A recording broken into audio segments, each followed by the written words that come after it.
I need you to confirm your identity right now. I am telling you, this is my passport. Is that a real ID? The flight attendant pointed straight at the black man near the front of the jet bridge and said, "Officer, he is trying to force his way into a seat that is not his." Every sound seemed to stop at once. The wheels of carry-on bags, the soft beeping from the boarding scanner, the tired conversations of travelers who only wanted to get home. Caleb Bennett stood under the cold fluorescent lights of Gate C-12 at Westbrook Airfield, one hand resting on the handle of his dark leather briefcase, the other holding a boarding pass that said, Seat 2A. He did not shout. He did not step forward. He did not even raise his chin. That was the part that made some people uncomfortable. His calm did not fit the story they had already been handed. Madison Clark, the lead boarding coordinator, stood behind the gate podium with her shoulders stiff and her lipstick pressed into a hard red line. She had the sharp, exhausted look of someone who had been holding herself together for too many hours. Her headset sat crooked against her pinned-up hair. One of her hands gripped the edge of the counter, so tightly her knuckles had gone pale. "He refused the correction," she said, loud enough for the line to hear. He was reassigned. He chose to ignore instructions. Caleb looked at her, not with anger, with disappointment. That was worse. Behind him, passengers shifted in place. A man in a tan sport coat looked down at the floor. A woman in running shoes lifted her phone, then hesitated. A little boy tugged at his mother's sleeve and whispered, "Mom, what did he do?" His mother pulled him closer and said nothing. That silence moved through the jet bridge like a draft. Caleb knew that silence. He had known it since childhood. He had seen it in grocery stores, office lobbies, hotel counters, and once outside a restaurant where a host asked if he was waiting for a delivery pickup while his white colleague was shown straight to the table. People didn't always need cruel words to wound you. Sometimes all they needed was a pause. Sometimes they just had to look away. "Sir," the airport police officer said, stepping closer. His name badge read Brooks. His tone was careful, but not yet kind. "I need you to stand right there and keep your hands visible." Caleb nodded once. "My hands are visible." The officer glanced at the boarding pass in Caleb's hand. Madison quickly spoke again. "That pass is no longer valid. The system corrected him to 22B. Caleb turned slightly, just enough for the people behind him to hear. "I paid for 2A. I checked in for 2A. I scanned at the gate for 2A. She changed it after I arrived." Madison's eyes flashed. "That is not accurate." A woman near the rope barrier finally stepped forward. Her name was Emily Parker, a trauma nurse from Kansas City, though no one knew that yet. What they saw was a tired woman in sneakers with a conference tote hanging from her shoulder and a face that had watched too many people pretend not to see pain. "It is accurate," Emily said. "I watched her do it." Madison snapped her head toward her. "Mom, this does not involve you." Emily's mouth tightened. "It involved me when you said it out loud." The jet bridge went still again. Farther back, Franklin Moore, a retired history teacher from Richmond, lowered his glasses and stared at the floor. He had spent 30 years teaching young people that public courage mattered. Yet in that moment, his own courage felt slow to arrive. Near the wall, Noah Ellis, a young architectural designer with nervous hands and watchful eyes, noticed something no one else did. Caleb's briefcase was old, but not cheap. The brass latch was worn smooth by years of use. The corner of a leather credential case peeked from the side pocket. Noah frowned. There was something official about it. Something heavy. Lauren Hayes, the lead flight attendant, stood in the aircraft doorway with her radio still in her hand. She had already accepted Madison's version before Caleb reached her. That happened often in airports. The first story became the truth, and every calm denial after that became resistance. "Sir," Lauren said, her voice clipped, "we cannot board with this kind of disruption." Caleb looked at her. "This disruption started when my seat was taken without a reason." Madison laughed once, cold and small. "There was a reason." "Then say it plainly," Caleb said. For a second, her face changed. The mask slipped. Not enough for everyone, but enough for Caleb. "This cabin was corrected," she said, lowering her voice for the kind of passenger it was meant to hold. No one breathed. Emily's phone rose fully now. Franklin closed his eyes. The man in the tan sport coat looked sick. Officer Brooks turned toward Madison. "Ma'am," he said slowly. "What did you just say?" Before she could answer, Caleb leaned forward to pick up his briefcase. The latch gave way. The leather credential case slipped out, struck the floor, and opened. A dark blue card slid into the light. Officer Brooks looked down. Then he froze. His face changed so fast, the entire jet bridge felt it. He crouched, picked up the card, read the name, then looked back at Caleb Bennett. Founder and Chief Executive Officer. Meridian Trace, the company that built Westbrook Airfield's live seat override audit system. The officer swallowed. Then he turned to Madison. His voice was no longer loud. It was worse than loud. It was careful. "Ma'am," he said, "do you have any idea what you have just done?" Officer Brooks held the credential like it might burn his fingers. For one long second, he didn't speak. He looked from the dark blue card to Caleb's face, then back toward the gate podium, where Madison Clark had gone very still. The overhead lights buzzed above them. Somewhere inside the aircraft, a galley drawer slid shut with a sharp metal click. Lauren Hayes lowered her radio. Madison tried to recover first. "I need to see that," she said. Brooks did not hand it to her. "No, ma'am. You need to step back from the podium." Her mouth opened.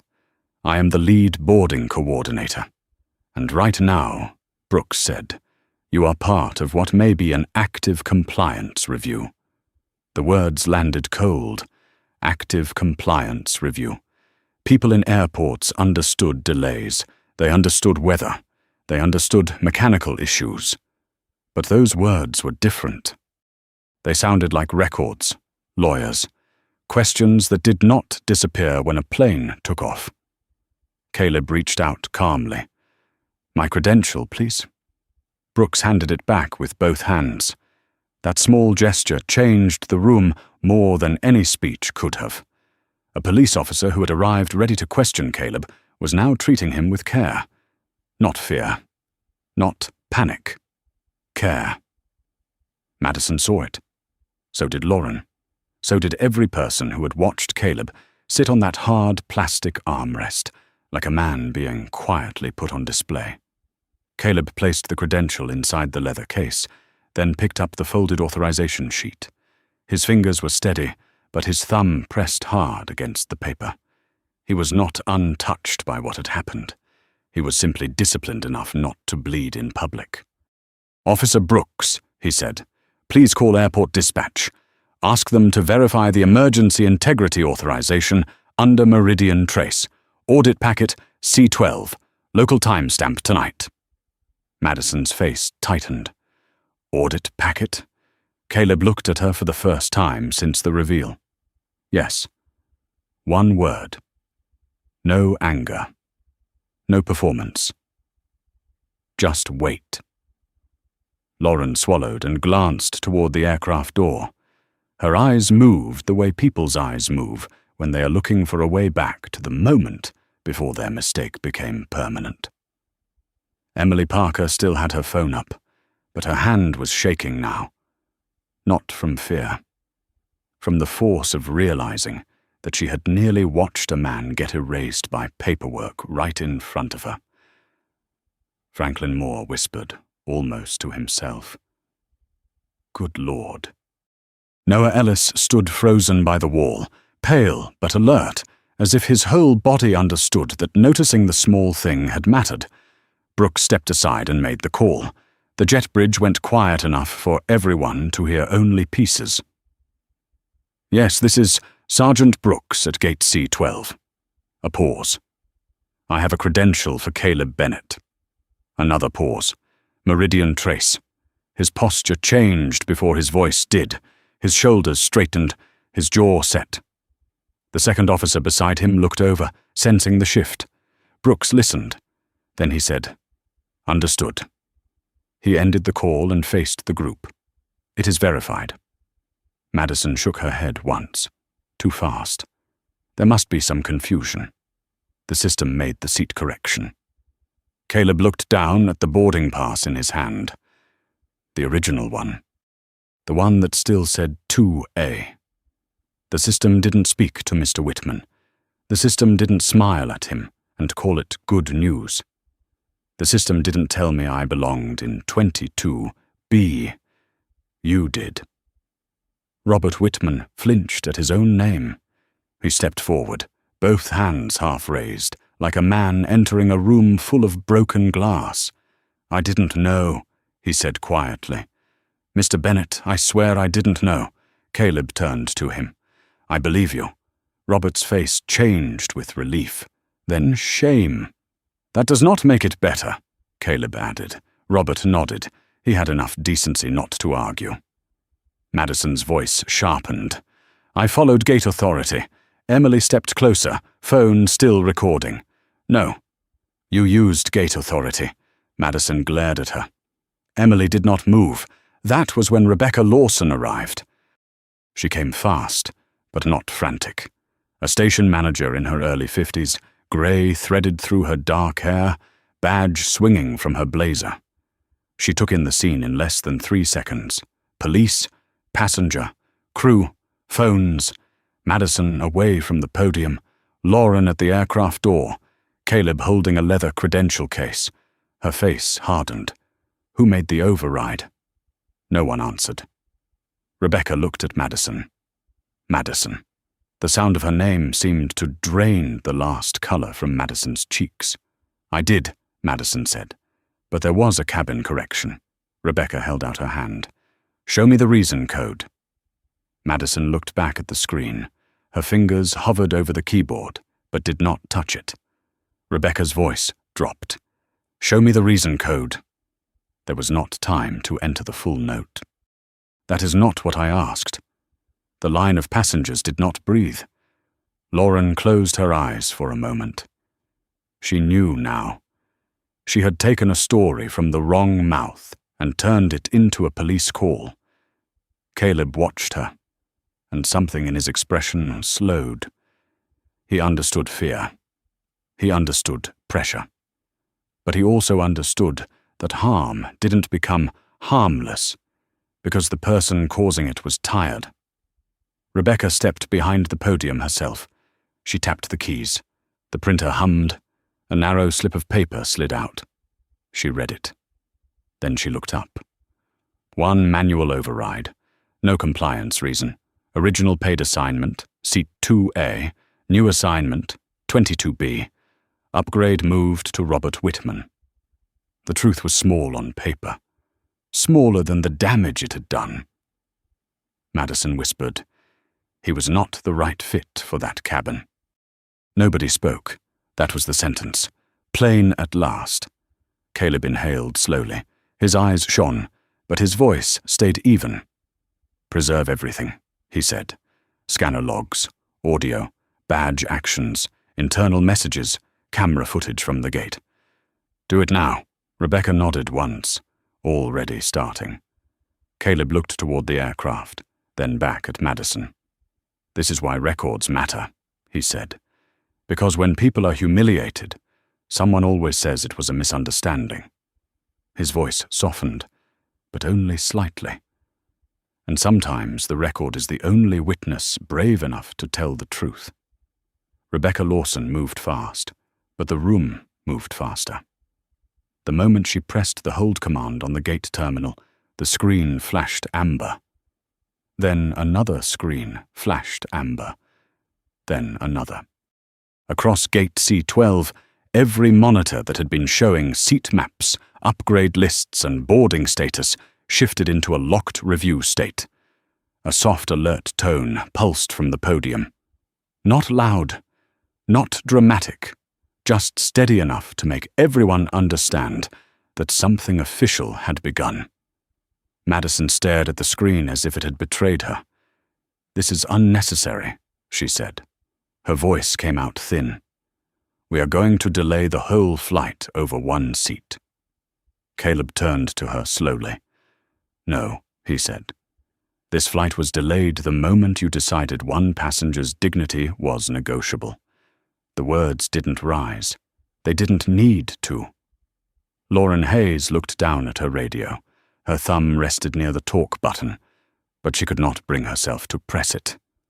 Minutes earlier, that radio had made her feel in control. Now it felt heavy in her hand. Rebecca typed again. "Gate audio is being preserved. Scanner logs are locked. Badge actions are frozen." She glanced at Officer Brooks. "Sergeant, I need your incident number." Brooks gave it to her without hesitation. His second officer looked toward Caleb, then toward Madison. The look was not hostile. It was worse. It was measured, the kind of look people used when they were already writing the report in their heads. Madison stepped closer to Rebecca. "Rebecca, I was trying to keep boarding on time." Rebecca did not look up. "Then why did you not enter an operational code?" Madison swallowed. The system was moving slowly. "Then why did you tell the cabin crew there was a difficult passenger before you explained the reassignment history?"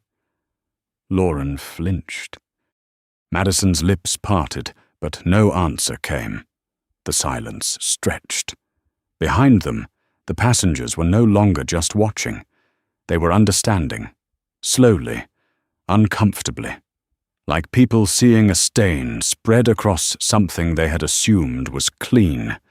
Franklin Moore removed his glasses and rubbed the bridge of his nose.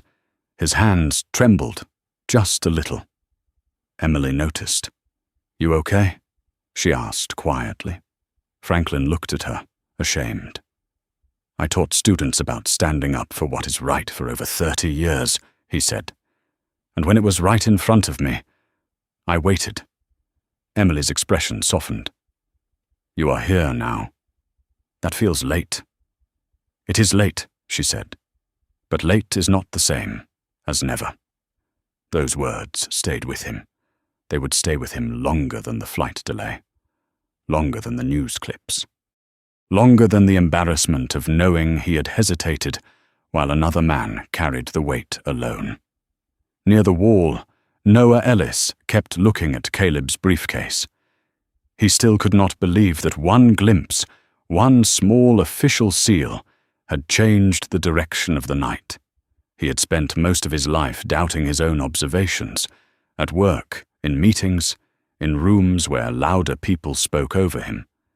But here his quiet attention had mattered. Caleb saw him looking.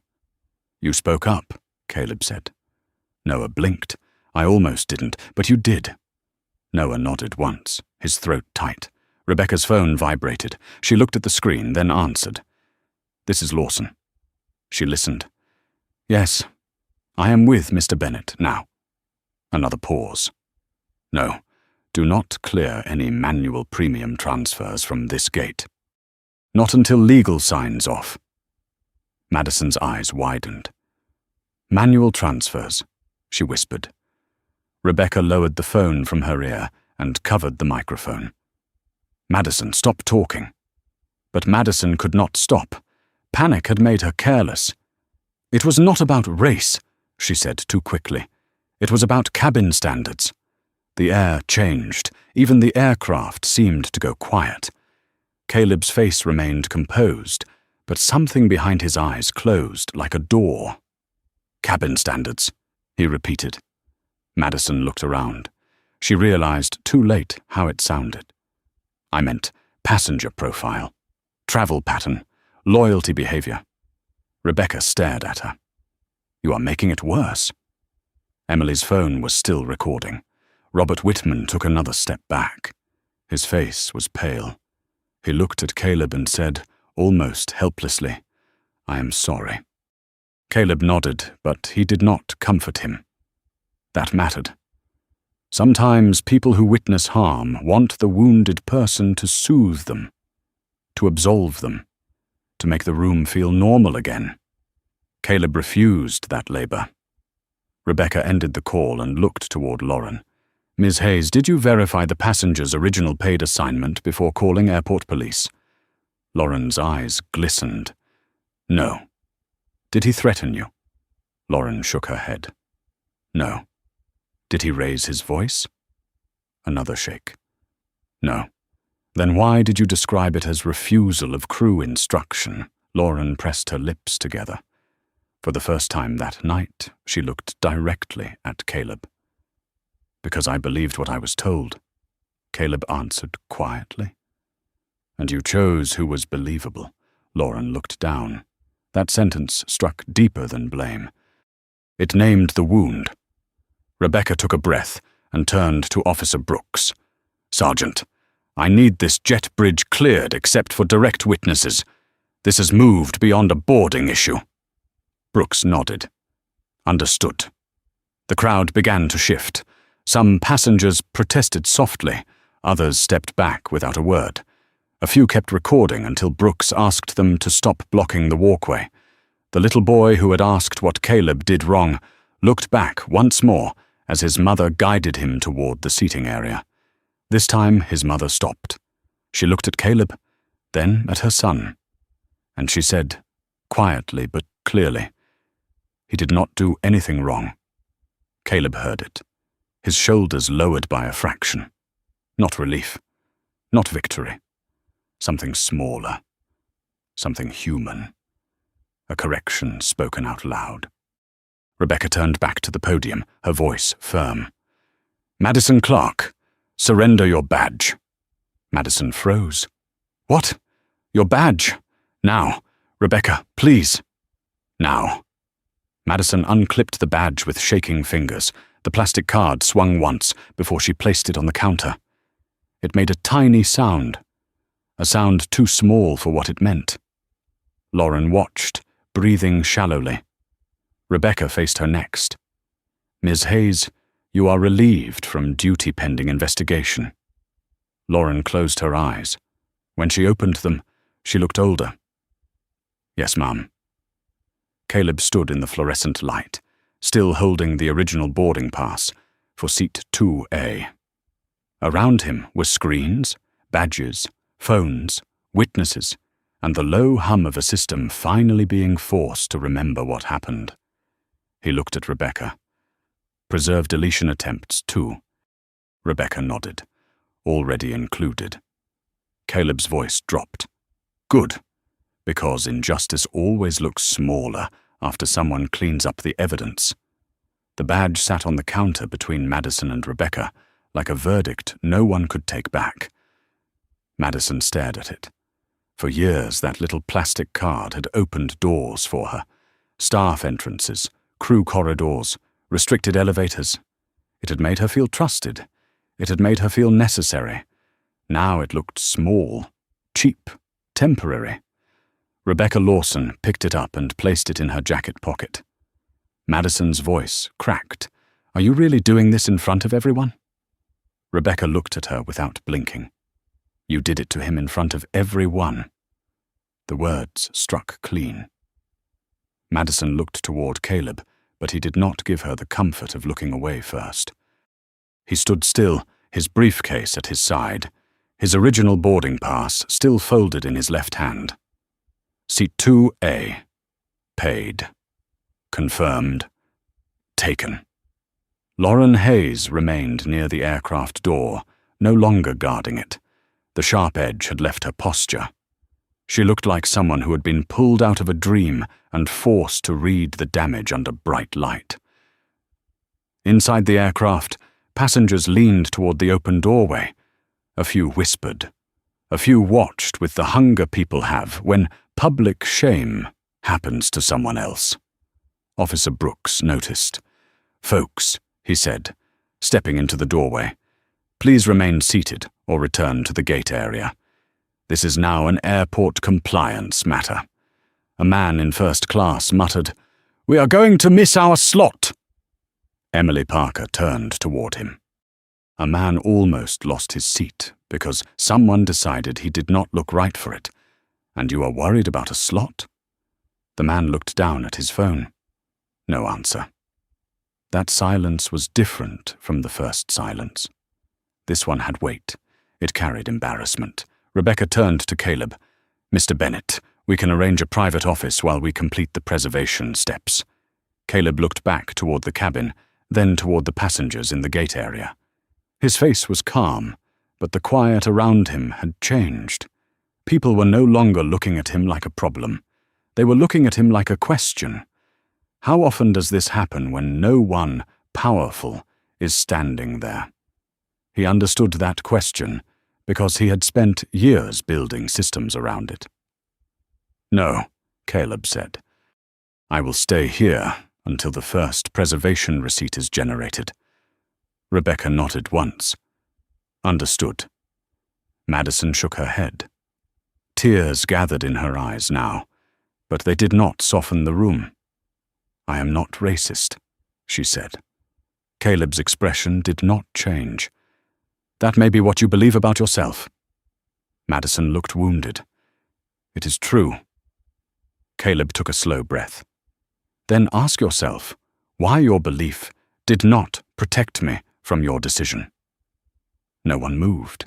Even Rebecca looked down for a second. That was the kind of sentence that did not accuse with heat. It accused with a mirror. Madison wiped under one eye with the side of her finger. Her makeup smudged. For the first time, she seemed less like a gate agent defending authority, and more like a woman realizing that a private assumption had become public evidence. Lauren stepped forward. "Mr. Bennett." Her voice was rough. Caleb turned. She swallowed. "I should have checked. Before the radio call. Before I used those words." He waited. Lauren's hands tightened around the radio. "I was tired. We were behind. I heard difficult passenger, and I treated that like a fact." Caleb's gaze held hers. "Tired people still make choices. I know. Behind schedule does not turn a passenger into a threat." Her eyes filled. "I know." For a moment, the jet bridge breathed slower. It was not forgiveness. Not yet. Maybe not ever. But it was the beginning of truth. And truth, Caleb had learned, was often ugly before it was useful. Officer Brooks stepped beside Rebecca. "Station manager, legal wants a second officer to remain until the data handoff is complete." Rebecca nodded. "Good." Her printer came alive again. A sheet rolled out with a soft mechanical scrape. She tore it free, read it, and handed it to Caleb. Initial preservation receipt. Gate C12, scanner logs, manual override entries, badge access, audio channel and camera footage. Time stamped. Caleb looked over the paper. His thumb stopped on one line. Manual override initiated by Madison Clark. No reason entered. There it was. Plain. Not whispered. Not disguised. Not hidden under tone or fear or somebody's version of events. Plain. Franklin Moore stepped forward. He held his glasses in both hands now. "Mr. Bennett," he said. Caleb looked at him. Franklin's voice shook, but he forced it to stay clear. "I saw enough. I heard enough. I should have spoken earlier. I did not. I would like to give a statement." Caleb studied him. Franklin expected anger. He deserved some. Instead, Caleb said, "Then make it a complete one." Franklin nodded. "I will." Emily lowered her phone at last. "I have video from before the police arrived. I will send it wherever it needs to go." Rebecca looked at her. "We will collect witness contact information." Noah raised his hand slightly, awkwardly, like a student in a classroom. I saw the credential case fall. I told Officer Brooks to look at it. I can write that down, too. Brooks gave him a small nod. You did the right thing. Noah looked almost startled by the sentence. Robert Whitman stepped forward last.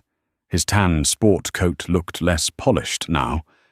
His face carried the grey tone of a man who knew he had benefited from something rotten. I accepted the seat, he said. I did not understand at first, but I accepted it. Madison looked at him sharply, as if betrayed. Robert did not look back at her. I will give a statement, he said. And for what it is worth, Mr. Bennett, I am sorry. Caleb folded the preservation receipt and placed it inside his case. Thank you, he said. Then, after a beat, but the apology belongs in the record too. Robert nodded. This time he understood. Rebecca's phone buzzed again. She answered, listened, and her face hardened further. Then she looked at Caleb. Legal is asking whether you want the local freeze expanded to all discretionary premium transfers until morning review. Madison whispered, You cannot shut down the entire airport upgrade process. Caleb looked at the amber screens glowing behind the podium. I can pause the part that lets people hide behind discretion. His voice was quiet, but every person heard it. He took out his phone and called Natalie Reed. When she answered, he said only one thing: expand the freeze. Natalie Reed did not ask him to repeat it. On the other end of the line, Caleb could hear the faint rhythm of a keyboard. Fast, controlled, professional. Natalie had worked with him long enough to know the difference between anger and procedure. Caleb didn't call for procedure unless the ground under him had already cracked. Local airport only? She asked. All discretionary premium transfers at Westbrook, Caleb said, until morning review. Paid assignments stay active. Medical accommodations stay active. Disability accommodations stay active. Family seating protections stay active.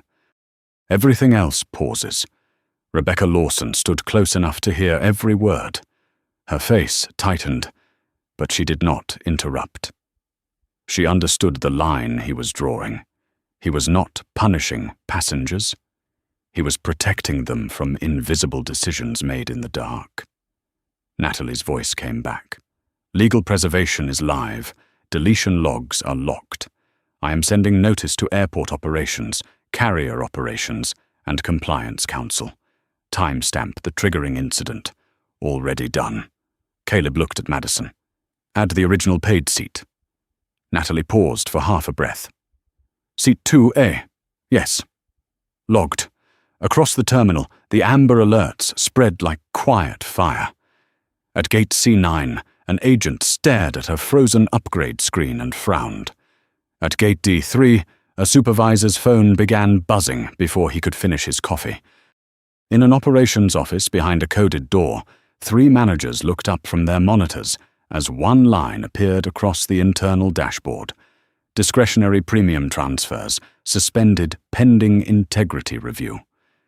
No one in the public seating area understood the technical language, but they felt the effect. Employees stood straighter. Radios grew busier. Conversations got shorter. Systems have a sound when they are exposed. It is not a scream. It is the sudden discipline of people realizing someone is watching. Madison saw the alert on Rebecca's screen and shook her head. You are making me the face of something bigger than what happened. Caleb lowered his phone. No, he said. You made me the face of something smaller than who I am. That struck harder than shouting. Madison's eyes dropped. For a moment, she looked like she might finally understand. Not fully. Not enough. But a crack opened.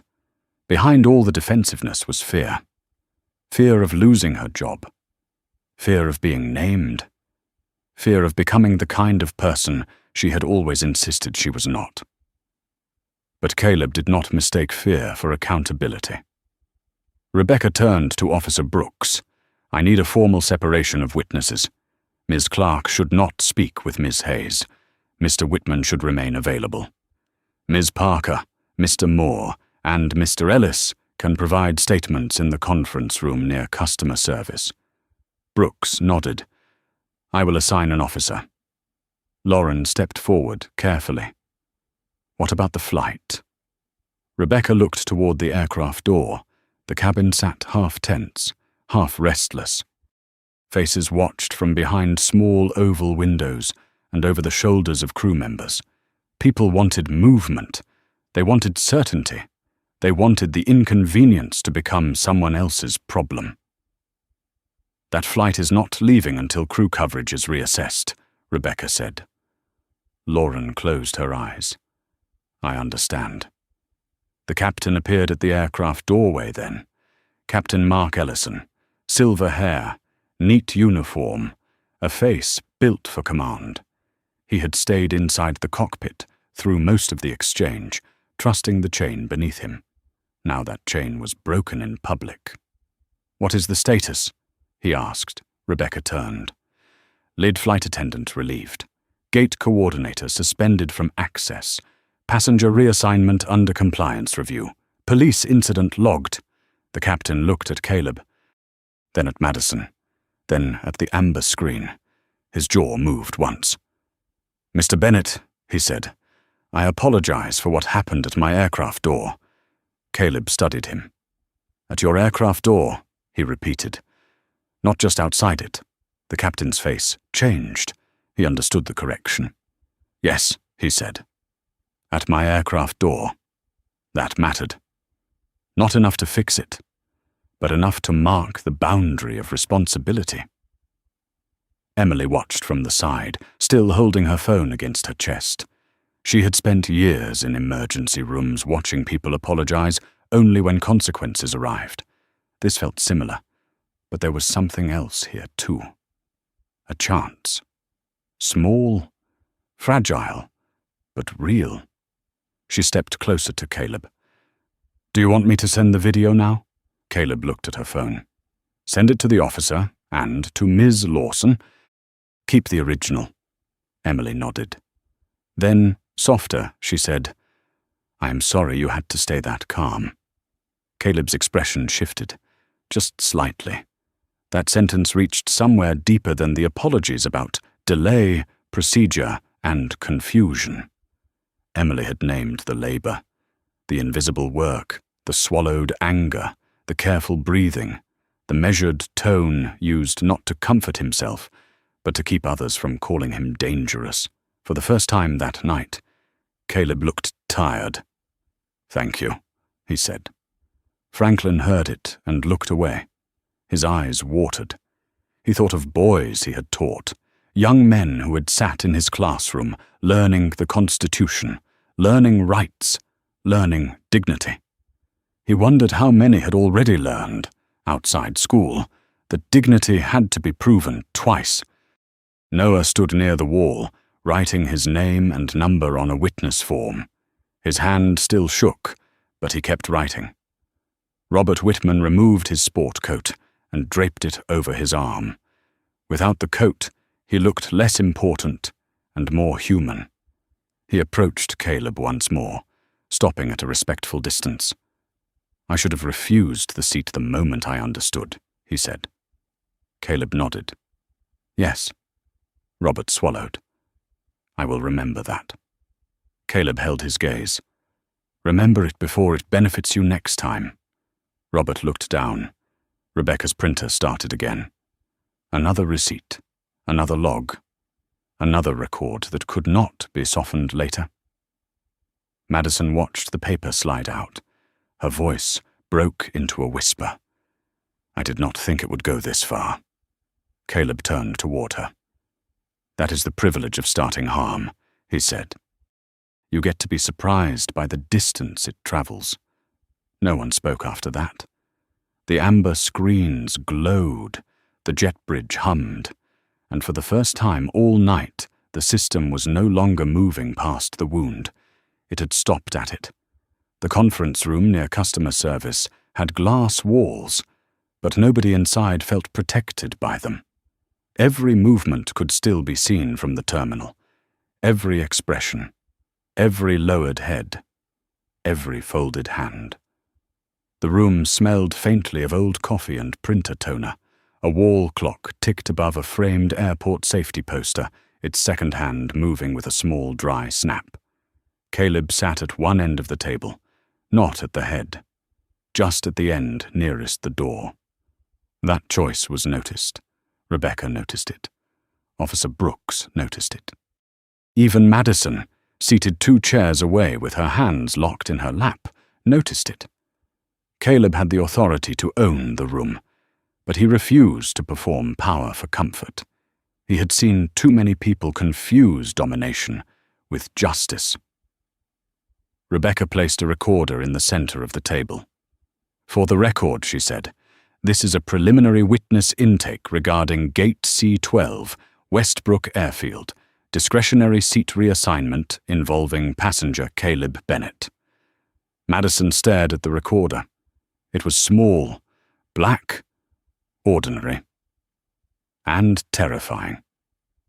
Lauren sat across from her, no longer in full command of herself. Her uniform was still neat, but her face had changed. The polished flight attendant mask had cracked around the eyes. She kept rubbing her thumb across the edge of her radio, though Rebecca had already taken it from her. Officer Brooks stood by the wall, notebook open. Emily Parker sat upright, her phone on the table in front of her.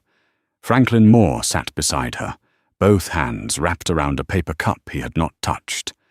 Noah Ellis stood at first, then sat only after Caleb looked at an empty chair and said, "Please." Robert Whitman remained near the door. He seemed unsure whether he had earned the right to sit. Rebecca began with Madison.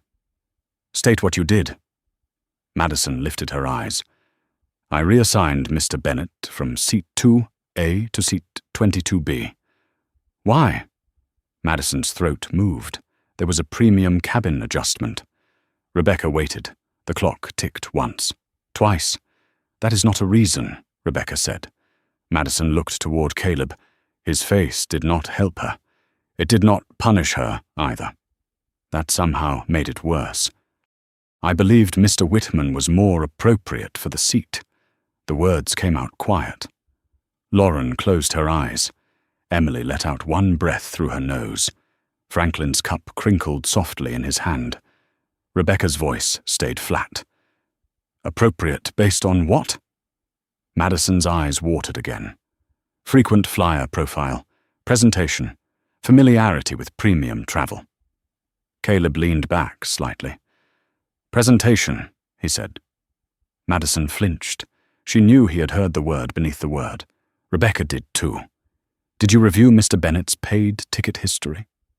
"No." "Did you review his status?" "No." "Did you contact a supervisor?" "No." "Did you enter a compliance reason?" "No." Each answer fell like a closing door. "No, no, no, no." Rebecca turned to Lauren. "When Ms. Clark told you there was a difficult passenger, what did you do?" Lauren looked at the recorder. "I believed her." "What did you observe personally?" Lauren swallowed. Mr. Bennett was calm. "Did he threaten you?" "No." "Did he use profanity?" "No." "Did he touch anyone?" "No." "Did he refuse a lawful safety instruction?" Lauren paused. "No." Caleb's eyes lowered at that one. Not because he was relieved, because he was tired of facts arriving late. Officer Brooks wrote something down. Robert Whitman finally stepped forward. "I need to say something." Rebecca looked at him. "Go ahead." Robert's hands opened and closed at his sides. When she called my name, I thought it was a normal upgrade. I did not question it at first. I should have. When Mr. Bennett objected, I heard enough to know something was wrong. I offered to take another seat. But when she said I was fine, I let that be enough. His voice broke on the last word. I let that be enough because it helped me. The room changed. Not dramatically, not with gasps, but with recognition. That was the honest sentence many people never said out loud. Caleb looked at him. That is a complete statement. Robert nodded, eyes wet. Emily pushed her phone toward Rebecca. I have video beginning before the scanner turned red. You can hear Ms. Clark say the cabin was corrected for the kind of traveler it was meant to hold. Madison covered her face. Lauren whispered, God. Rebecca did not soften. We will copy the file with your consent and return the device. Emily nodded. Franklin cleared his throat. My statement is simple, he said. I saw a man ask for the reason his paid seat had been taken. I saw staff treat his calm as obstruction. I saw myself hesitate because the scene was inconvenient. He looked at Caleb. I am ashamed of that, but shame is only useful if it changes what I do next. Caleb held his gaze for a moment, then nodded. Noah spoke last. His voice was quiet, but it did not shake this time. I noticed the credential case because it looked official. I was afraid to interrupt the officer. Then I thought about what would happen if nobody checked it. So I spoke. Officer Brooks looked up from his notebook. And I am glad you did. Outside the glass wall, passengers drifted past, pretending not to look in. A few slowed down, a few pointed. The story was already leaving the room. It had legs now, phones, messages, fragments of video moving faster than any official report. Rebecca's phone vibrated again. She looked at the screen. Her face changed. Airport Legal has confirmed the preservation hold. Carrier Legal has requested a copy of all statements. Local Operations wants to resume boarding with a replacement gate lead and replacement cabin lead. Madison looked up quickly, desperate. So the flight can go? Rebecca did not answer her. She looked at Caleb. Mr. Bennett, we can restore your seat 2A. The room went still. There it was. The seat. The thing everyone had pretended was the whole story. Caleb looked at the folded boarding pass in front of him. Then he thought of Ethan at home. The science fair rocket. The glue drying on the kitchen table. The small hands waiting for his. His face softened for the first time all night, then hardened again. No, he said. Rebecca blinked. No? Caleb stood slowly. I will not sit in a cabin where my dignity had to be verified by a badge. No one answered. He picked up his briefcase. That is not restoration. That is damage control. The word stayed in the room after he opened the door. Caleb stepped out of the conference room, and the terminal seemed to pull back from him. Not physically. People still moved. Bags still rolled. Announcements still echoed from the ceiling. A coffee machine hissed behind a kiosk. Somewhere, a baby cried, sharp and tired, then softened against a parent's shoulder. But the space around Caleb had changed. He was no longer being watched as a problem. He was being watched as proof. That was its own burden. Rebecca followed him into the hallway. Mr. Bennett, she said. I can arrange a hotel room, a private car, another airline, anything you need. Caleb stopped near the window overlooking the ramp. Outside, blue taxiway lights blinked in the dark, like a second sky laid across the ground. His flight sat at the gate, door still open, its nose pointed toward a destination he no longer wanted to reach that way. My son is waiting for me, Caleb said. Rebecca's face softened. How old? 12. A quiet pause. Science fair. Caleb looked at her. Rebecca gave a tired little smile. I have a daughter, 8th grade. I know the look of a parent trying not to miss the important small things. For the first time, Caleb's shoulders dropped. Not much, just enough to show the man beneath the title, beneath the credential, beneath the calm everyone had mistaken for invulnerability. He built a rocket, Caleb said. Cardboard tube, plastic fins, too much glue. Rebecca nodded. That sounds about right. He asked me if I would help him make it fly straight. His voice thinned at the edge, then steadied again. And I told him yes. Rebecca looked down. I am sorry we made that promise harder to keep. Caleb did not answer right away. He watched a baggage cart move beneath the aircraft wing. A worker in a reflective vest lifted suitcases one by one, doing honest labor no passenger would ever see. My mother cleaned airport floors on the overnight shift, Caleb said. 23 years. She used to tell me airports show you who people think they are when they are in a hurry. Rebecca listened. No defense, no interruption. That is what people misunderstand about dignity, Caleb continued. It is not extra. It is not a luxury service. It is not something you earn with a seat number. His eyes stayed on the ramp. It is the floor. It is where everything should start. Behind them, Emily stepped out of the conference room. Franklin followed. Noah came last, holding his witness copy like a document he was afraid to bend. Robert Whitman remained in the doorway for a moment, then walked over slowly. Mr. Bennett, he said. Caleb turned. Robert looked older than he had at the gate. The tan sport coat hung from his arm, wrinkled now. His voice was low. I called my wife. No one spoke. I told her what happened, all of it. She asked me why I didn't refuse the seat sooner. He swallowed. I didn't have a good answer. Caleb held his gaze. Most people do not. Robert nodded. She told me to make sure the statement says that I benefited from it. That matters, Caleb said. I know. Or I am trying to know. It was clumsy, but it was honest. And sometimes, honest began clumsy.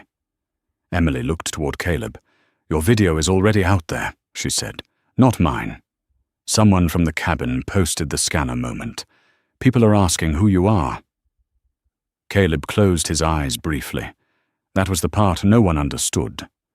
Public exposure could correct a lie, but it could also steal the last private piece of a painful moment. It could turn a wound into content before the person had even stopped bleeding. Rebecca saw the look. I can ask communications to avoid naming you. Caleb almost smiled. That will last about 10 minutes. Officer Brooks approached from the gate area. Mr. Bennett, the carrier wants to issue an immediate apology before the flight departs. Caleb's face cooled. To whom? Brooks hesitated. To you. Caleb shook his head. No. Rebecca looked at him. No, not just to me. The announcement system chimed overhead, soft and indifferent. Caleb turned toward gate C12, where passengers still lingered. Some had missed connections now. Some were irritated. Some were quiet in a way that suggested the night had rearranged them. If they apologize only to me, Caleb said, they make this about one powerful man being mistreated. That is not the lesson. Franklin nodded slowly. It becomes exceptional. Caleb looked at him. Yes. It lets everyone believe the mistake was failing to recognize power. His voice sharpened. The mistake was denying humanity. Those words seemed to pass through the terminal. Emily lowered her eyes. Noah stopped fidgeting with the paper. Robert looked at the floor. Rebecca took out her phone. What do you want the apology to say? Caleb looked back through the glass at the aircraft. Seat 2A was probably empty again. Clean. Waiting. As if nothing had happened.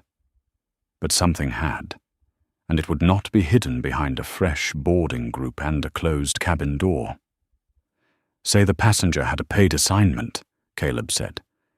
Say it was manually changed without a documented reason. Say airport police were called based on an incomplete and misleading account. Say the review is not about special treatment. It is about equal treatment, Rebecca typed as he spoke. Then Caleb added, quieter. And say every passenger has the right to be treated as credible before they are treated as suspicious. Rebecca stopped typing for a moment. Then she finished. Officer Brooks read over her shoulder and nodded once. That is fair. From the gate, Madison's voice rose faintly. She was speaking to another manager now, upset, frightened, still trying to explain herself into a smaller version of the truth. Caleb heard only pieces. Pressure. Misread. No intent. He turned away. Intent had become the hiding place of too many people who did harm. The terminal announcement chimed again. This time, Rebecca walked to the gate microphone. Her hand hovered over the button. Then she looked back at Caleb. He gave no nod. No performance. No blessing. He simply stood there. So she pressed the button. "Ladies and gentlemen at gate C12, Rebecca said, her voice clear across the waiting area. "We need to address what happened here tonight." The terminal quieted. Even the angry passengers looked up. Caleb stood by the window, the blue lights reflecting in his eyes, and listened as the first official truth entered the public air. Rebecca's voice moved through gate C12 with no music behind it, no corporate softness, no careful blur. Tonight, a passenger with a paid and confirmed seat assignment was manually reassigned without a documented reason. The words hit the terminal like a dropped tray. People looked up from their phones. A man holding a half-eaten sandwich stopped chewing. A grandmother pulled one earbud out. Near the windows, two teenagers who had been laughing over a video went quiet. Rebecca kept her eyes on the page, but her voice didn't shake. Airport police were contacted based on an incomplete and misleading account. The passenger did not threaten staff. The passenger did not become aggressive. The passenger asked for the reason his seat was changed. Madison stood near the service counter with another manager beside her. Her face twisted, not with anger now, but with exposure. There is a special kind of fear that comes when the truth is no longer trapped in a room with you. Lauren sat alone in a chair by the wall, arms folded tight across her uniform. She did not look at Madison. She stared at the floor, as if every word from the speaker was being placed there in front of her. Rebecca continued, "This matter is under formal review. The airport has preserved scanner logs, audio records, badge activity, and manual override history. Discretionary premium seat transfers have been paused pending review." A low murmur moved through the gate. One passenger whispered, "So he was right." Another said, softer, "They called police on him for asking." Caleb heard both. He did not turn. He stood by the glass and watched the reflection of the gate behind him. Faces floating over the dark runway, his own face among them. Still, tired, older than it had looked that morning. Rebecca took a breath. Westbrook Airfield apologizes not because the passenger was someone with influence, but because every passenger deserves equal treatment. Every passenger deserves to be treated as credible before being treated as suspicious. That sentence changed the air. Not completely. Airports do not heal that fast. But something shifted. Shoulders lowered, eyes moved. A few people looked at Caleb, then looked away. Not from avoidance this time, but from respect. Emily wiped under one eye with her thumb. Franklin whispered, "That is the lesson." Noah nodded, though no one had asked him anything. Robert Whitman stood with his sport coat over his arm and looked like a man hearing a sermon he had not known he needed. Rebecca ended the announcement. "Boarding updates will follow shortly. Thank you for your patience." The microphone clicked off. For a moment, no one spoke. Then the little boy from earlier stepped away from his mother and walked toward Caleb. His mother reached for him, but stopped. The boy held something in his hand. A small paper airplane folded from a boarding pass sleeve. He stopped a few feet away. "Sir," he said, voice small, "I made this. Caleb looked down at him. The boy held it out. "I think planes should be fair," he said. That was when Caleb almost broke. Not because the sentence was perfect. It was not. It was childish and simple and made from the clean logic-y adults spend lifetimes burying. Planes should be fair. Caleb crouched slowly, so he was at the boy's eye level. "What is your name?" "Tyler." "Thank you, Tyler." The boy looked toward the gate, then back at Caleb. "My mum said you did not do anything wrong." Caleb glanced up at the mother. She gave a small, embarrassed nod.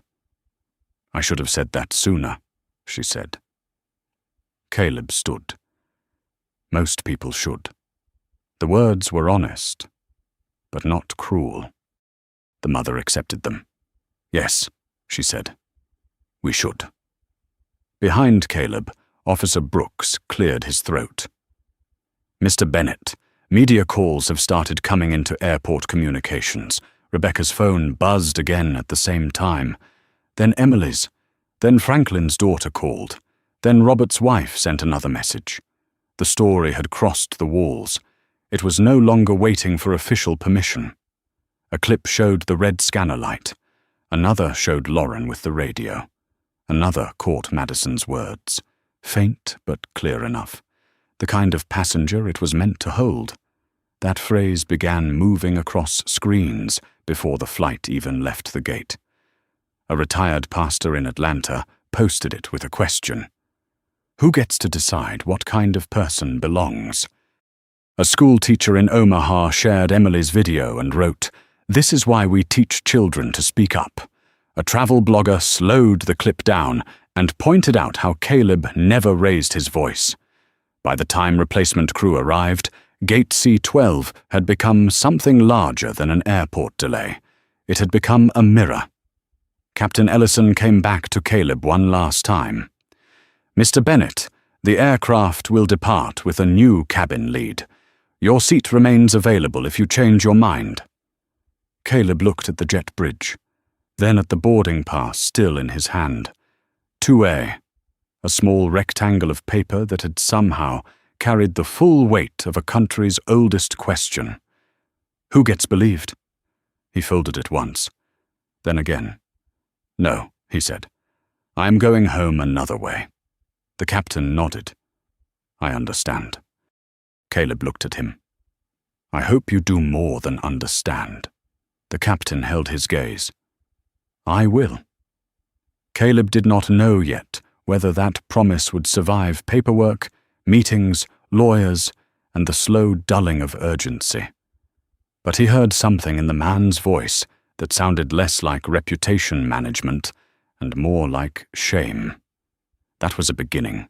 Rebecca arranged a car to take Caleb to a nearby regional airport where a late connection through Cincinnati might still get him home before dawn. Caleb almost refused the help. Then he thought of Ethan and the rocket on the kitchen table. Pride could wait. Fatherhood could not. As he walked toward the exit, Emily called after him. "Mr. Bennett." He turned. She raised her phone slightly. "I will not let the video become entertainment. I will make sure people understand what happened." Caleb nodded. "That matters?" Franklin stepped beside her. "And I will tell my students about tonight." Caleb's tired eyes softened. "Tell them courage usually arrives late, but it still has to arrive." Noah lifted his witness copy. "I'm going to keep a copy of my statement." "Good," Caleb said. "People remember better when they keep proof." Robert Whitman stood last, silent. Caleb looked at him. Robert said, "Next time, I will refuse the benefit." Caleb answered, "Next time, do it before someone has to bleed for you to notice." Robert nodded. No defense. No excuse. Caleb walked on. Behind him, Gate C-12 resumed motion. Bags rolled. Names were called. The plane would leave late. Some passengers would complain. Some would forget. Some would never forget. But for the first time that night, the official record and the human truth were standing on the same side. And that was not justice yet. But it was no longer silence. Caleb reached Columbus while the sky was still dark. The car from the regional airport pulled up in front of his house at 4:16 in the morning. The neighborhood was quiet in that deep, fragile way that only exists before sunrise. Porch lights glowed against damp sidewalks. A newspaper lay folded at the end of a driveway. Somewhere down the block, a dog barked once, then gave up. Caleb sat in the back seat for a moment after the driver stopped. His phone had not stopped vibrating for hours. News alerts, messages from colleagues, missed calls from legal, a text from Natalie that said the preservation hold was secure, another from Rebecca Lawson that said Madison Clark had been placed on immediate suspension and Lauren Hayes had been removed from passenger duty pending investigation. Then there was one message from Ethan. "Dad, are you almost home?"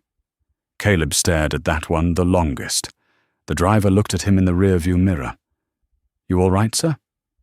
Caleb gave a small nod. "Yes. Thank you." But he was not all right. Not fully. People often thought power healed humiliation. They imagined that because a man had authority, money, lawyers, or a title, the wound could not go deep. But humiliation did not check a resume before it entered the body. It went where it wanted. It sat in the throat. It tightened the hands. It followed a man home. Caleb stepped out of the car with his briefcase in one hand and the folded boarding pass in the other. The porch light came on before he reached the steps. Ethan opened the door in pajama pants and a faded space camp shirt. His hair was flattened on one side. His eyes were heavy with sleep, but when he saw his father, they lit up. "You came." Caleb stopped at the bottom step. "I told you I would." Ethan looked past him at the empty street. "Was your flight late?" Caleb climbed the steps slowly. Something happened at the airport. Ethan studied his face, the way children do when they know adults are choosing words carefully. "Bad?" Caleb opened the door wider and stepped inside. "Yes," he said. "Bad." The kitchen light was still on. On the table sat the rocket, cardboard tube, white paint, red plastic fins, a bottle of glue on its side, a ruler, a sheet of paper covered in Ethan's careful handwriting. Caleb looked at it, and the ache in his chest shifted. Not gone, just given somewhere softer to rest. Ethan picked up one fin. It kept leaning. Caleb set his briefcase down. "Then we fixed the balance." They sat at the kitchen table, while the first grey light touched the windows. Caleb loosened his tie. Ethan held the rocket steady. The glue smelled sharp and familiar. The clock above the stove ticked quietly. For several minutes, neither of them spoke. Then Ethan asked, "Did someone treat you bad because you are black?" Caleb's hand paused. He had answered board members, attorneys, reporters, police officers. None of them had made the question feel this heavy. He looked at his son. "Yes." Ethan's jaw tightened. "What did you do?" Caleb placed the fin carefully against the rocket. "I stayed calm. I asked for the truth. I made sure there was a record." Ethan frowned. "Why do you always have to stay calm?" There it was, the question beneath everything. Caleb leaned back. "Because sometimes people are waiting to call your anger dangerous before they admit your pain is real." Ethan looked down at the rocket. "That is not fair." "No," Caleb said. "It is not." The boy's eyes filled, but he blinked hard. He had his father's habit of trying not to break in front of people he loved. Caleb reached across the table and put his hand over Ethan's. "But listen to me.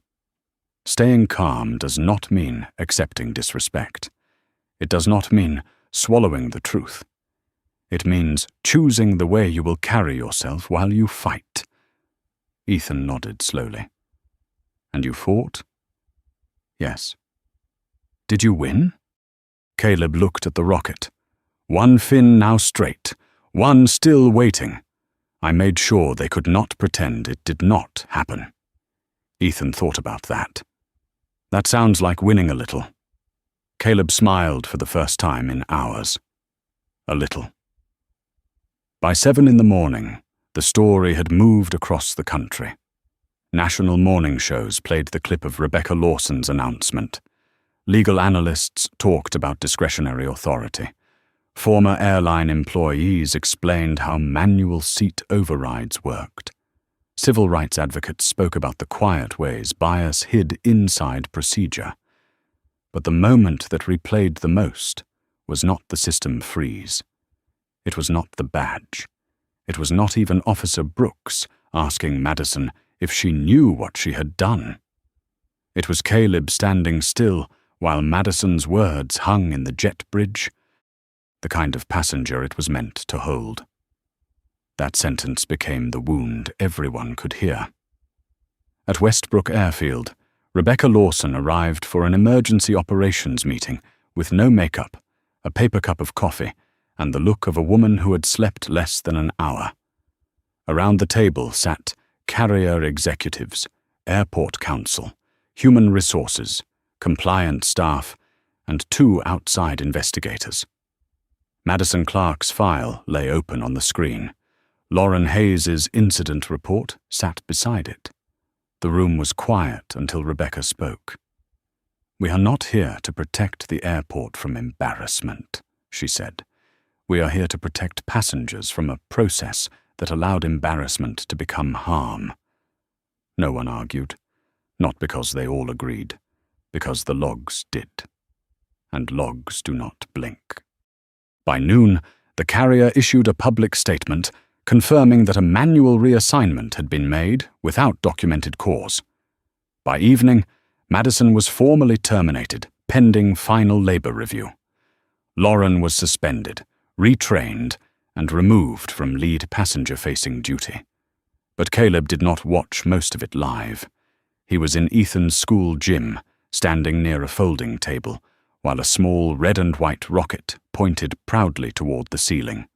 Ethan's label read, "Stability matters." Caleb looked at those 2 words and felt something in him loosen. A rocket needed balance to fly straight. So did a system. So did a country. The plaque at Gate C-12 was installed almost a year later. It was small, smaller than most people expected. No gold trim, no dramatic language, no photograph of Caleb Bennett. Just a blue metal plate mounted beside the boarding scanner, close enough that every gate agent had to see it before touching the keyboard. Every seat reassignment requires a recorded reason. That was all it said. But for the people who knew the story, it said everything.